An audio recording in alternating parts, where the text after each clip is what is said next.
What we're going to look at now is defense against someone stabbing at you with a knife. So, just interestingly, if you look at a lot of our Goju katas, we have this cross block, and you usually have your right hand on top of your left. There is a reason for that. That right hand is on top of left, and left is the one that's going to guide the technique. And I'll get to that just now. I'll explain why preferably you have right arm on top of left. But let's look at the first movement. So since a big stabs, and then usually you will see this type of thing here. I'm going to drive my body back. There's the arm, and then I'm going to grab the wrist, and I'm going to take the knife out of his hand, and then I'm going to stab him with it. But there's a huge problem with that type of training. And that is that for some reason my opponent goes into a freeze frame, which doesn't happen. So I'm now again going to do that same block, but since Mick is now angry with me and he wants to stab me 100 times. So he says, well, if that happens, that's great. But let's say the knife doesn't fall out of the hands.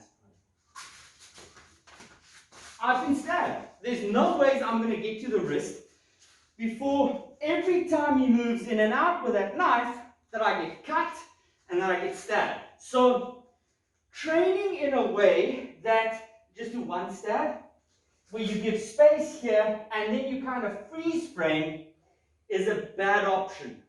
I understand, get your body away from the blade.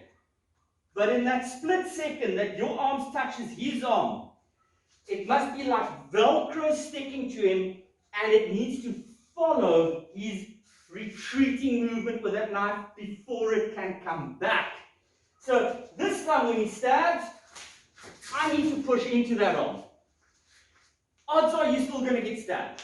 I mean, if someone has a knife and you don't have a weapon, there's a very good likelihood that you will get damaged. But at least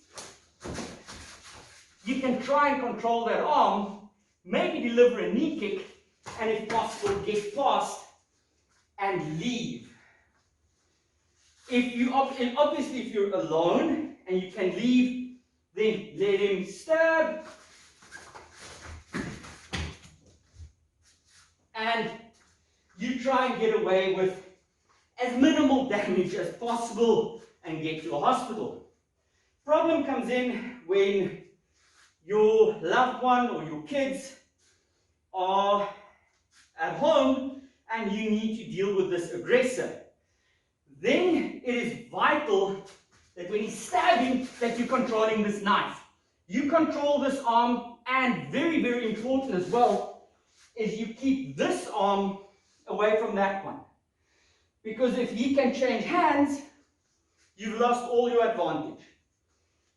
Next thing is, don't try and grapple with a knife. That's not the problem. What's going on in the head is a problem. So once I have, for a split second, given myself the opportunity to get away from that knife, start hitting this person and finish the fight with vital point attacks. Hit him in the throat, on the temple, knee kick him in the groin, try and finish the fight before he can start stabbing again.